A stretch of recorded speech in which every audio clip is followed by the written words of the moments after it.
YouTube? This is Waweko. My name is Zach, and we are here for the Smackdown Survey of November 7th, 2017. First off, before we get into Smackdown this week, I want to apologize to Parker and to the people who watch our videos for having these videos out late this week. It has been tremendously stressful on me, not the videos, but life itself. I have a full workload for school. I do work a full-time job. The semester is coming close to an end, so I have all these assignments and papers due and all this, so I've been very busy as it is, and I'm trying to get the stuff out. We do not just give up, though. We keep going, and I'm doing my best, and so I'm still going to get these videos out, obviously, because you're watching them right now. SmackDown this week was a little weird. First off, I wanted to say no, I'm not going to try to do all of this in a British accent, nor am I even going to do the intro, because unlike my colleague, I know that I can't do it. I'm just kidding. But Parker did a good job in the intro, and yes, I cannot do any better, so I'm not going to try. I know that I can't. But SmackDown, again, was weird this week because I usually watch it on Wednesday, because I have class on the time that it airs on television. But whenever I went on Hulu the following day, and it's supposed to be on there the next day, it wasn't on there. Like, the last SmackDown that was on there was Halloween. So I didn't get to watch it. I decided I would go on YouTube, find some clips, and then I'd go on some websites and look at the results to make sure I didn't miss anything. So here is my survey of what I saw, what all I could see that went on SmackDown November 7th. Here we go. We start off with Shane McMahon in the ring, and he's hyping up Survivor Series as always, and the New Day come out and they talk about how they appeared on Raw, and they made the Shield lose their tag titles, and how they're going to face the Bar at Survivor Series. They were hyping that up. We have Sami Zayn and Kevin Owens come out, and like I said, they were going to try to weasel their way back into the SmackDown Live Survivor Series team, except it was just Zayn, but Sami Zayn wanted a second chance, so Shane gave that to him by placing him in a random match with Kofi. And overall, I feel like the segment didn't do anything to further any storyline, because, I mean, I don't understand it. There was no official announcement of the Shield versus New Day that I saw. There was this random match that was made. They were just out there. They didn't really do anything that hyped up Survivor Series for me. So overall, I'm going to give this segment a down. And then we transition into the match that was made, Sami Zayn versus Kofi Kingston. And if Zayn wins, he gets to be on the team. And if Kofi wins, he gets nothing. That sucks. But no, if he gets a win, it's cool. It gives them some sort of momentum going into Survivor Series. But yeah, the match overall was really good. While it was random, you do have two talented people. They can do some high flying moves. They can do some flips. They can do awesome reversals. So that's what we saw. That's what we got. We got a quick match. It's a pretty quick match. The only thing that confused me that I didn't like about the match was that Sami Zayn lost to a crossbody. Yep, that's a thing.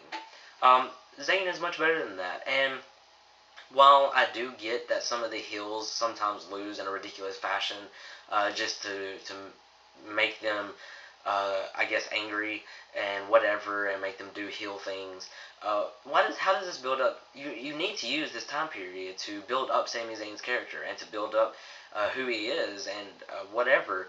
And so I get that you're not going to give him the win because he's not going to be on the Survivor Series team, but still yet, like, why would have him lose to a crossbody? Trouble in Paradise, fine. I mean, that's a kick to the head. I'd be out too. But a crossbody, like, come on. But the match overall was really good. I liked it. So I'm going to give it an up. The Bludgeon Brothers. Now we go into the second match of the night that features Rusev versus Randy Orton. Why? This whole night's going to be just filled with why, apparently, because I don't understand anything that's been going on in SmackDown so far. But we have Rusev versus Randy Orton again for like the 100th time this year. And not only that, but Rusev was supposed to be in a match with AJ Styles, and we don't know why it's changed yet. I'm not about to speculate because we just don't have time for that. But Rusev was supposed to be in a match with AJ Styles to determine who goes on to be the 5th member of Team SmackDown. But that match went to Sami Zayn, sort of. This just saw Rusev losing for absolutely no reason. If that stipulation wasn't on this match, why have Rusev job to Randy Orton again?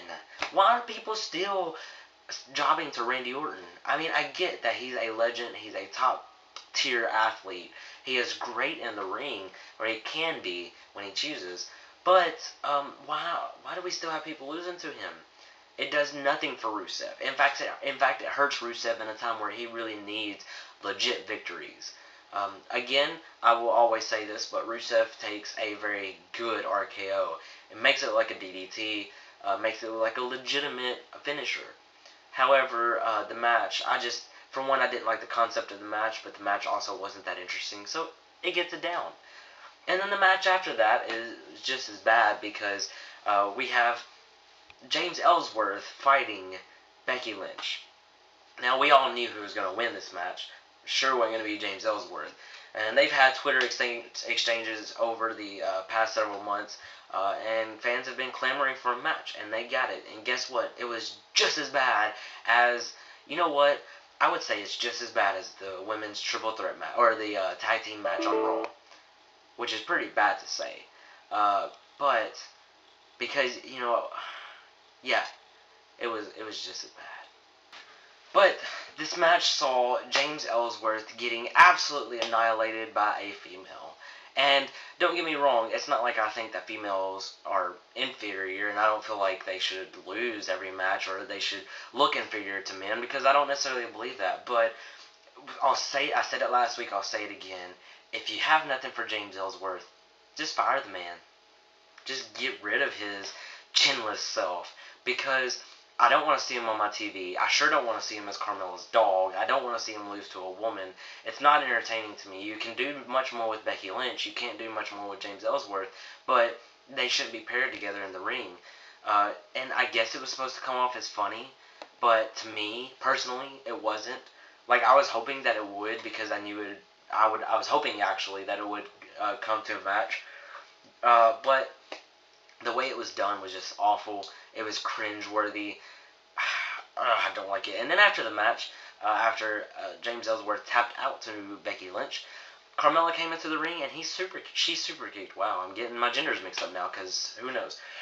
She super kicked James Ellsworth, and I don't know what this does except for it splits those two up. I don't know if Carmella turns face, or if James Ellsworth turns face, or if it is just simply splitting up. But that's what we have. That's what we're getting on SmackDown. And SmackDown, it's getting a down in return. And then we have the announcement that Charlotte is going to face Natalya for the SmackDown Live Women's Championship next week on SmackDown. And I won't give an up or a down for that segment, except for to say that it's interesting how we have all these title matches right before Survivor Series. It's almost like they're trying to make Survivor Series unpredictable. Like, we don't even know who's going into the pay-per-view as champion. So it'll be interesting to see what goes on. And it's interesting to see that some of the championships are actually changing hands. I don't necessarily like it, but it is what it is. And that takes us into the championship match of tonight, or the first. I think it was for the tag titles. I don't know, but I'm not about to stop the video and check it yet. But if I'm wrong, then correct me, because I do think it was for the tag titles.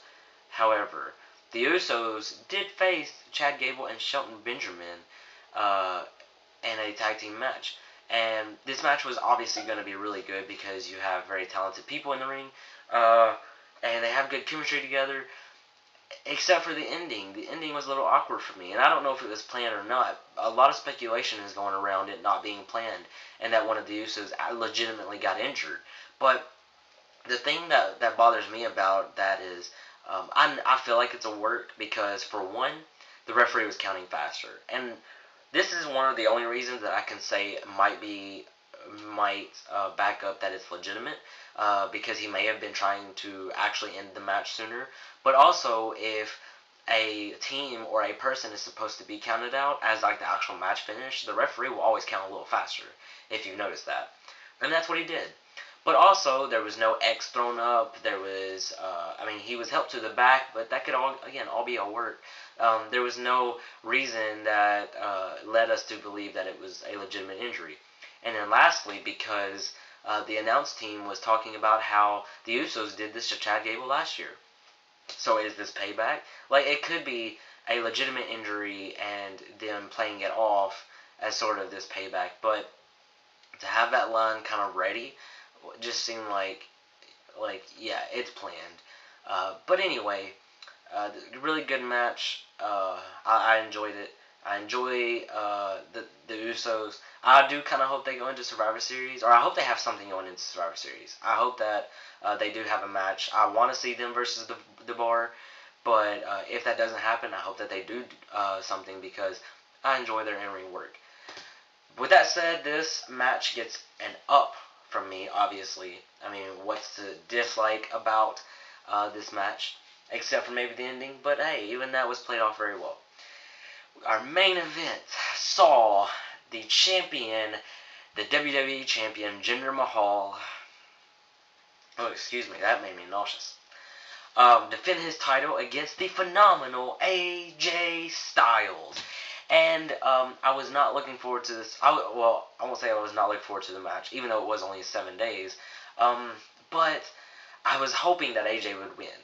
But I was expecting AJ to lose. There were rumors going around that Jinder's injured, or whatever, or they just realized how bad Jinder versus Lesnar was going to be. So they made it Styles versus Lesnar, and that I'm looking forward to a lot more. Actually, I was honestly looking forward to Mahal getting annihilated, but this will hopefully be a better match. Hopefully AJ Styles gets some good work in, and even this match, people were saying was one of Mahal's best matches.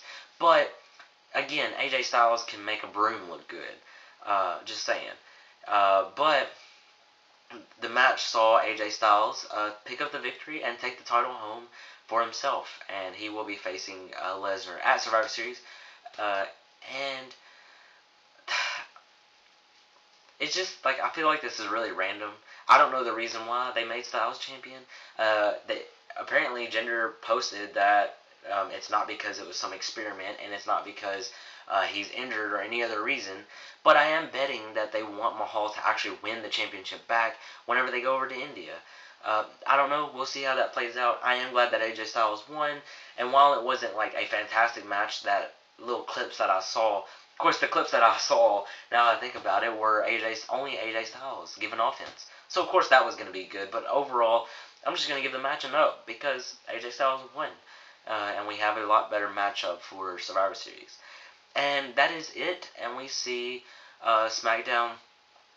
It was pretty bad this week. The only good parts of it were, the only good part of it was AJ Styles winning. I mean, yeah, you had good matches, but like nothing fantastic like the phenomenal one taking the belt home. And so that was really good to see. I'm glad that he's the champion again. He deserves it. But that is SmackDown, guys. And if you would like this video, then hit the like button. Subscribe for more content like this. We'll be back next week for the Raw Rundown and the Smackdown Survey. And then we'll have our prediction video up next week. Hopefully, we'll find some time to do that. And we'll hopefully be able to watch Survivor Series really soon after it happens. We won't be able to watch it when it happens, though.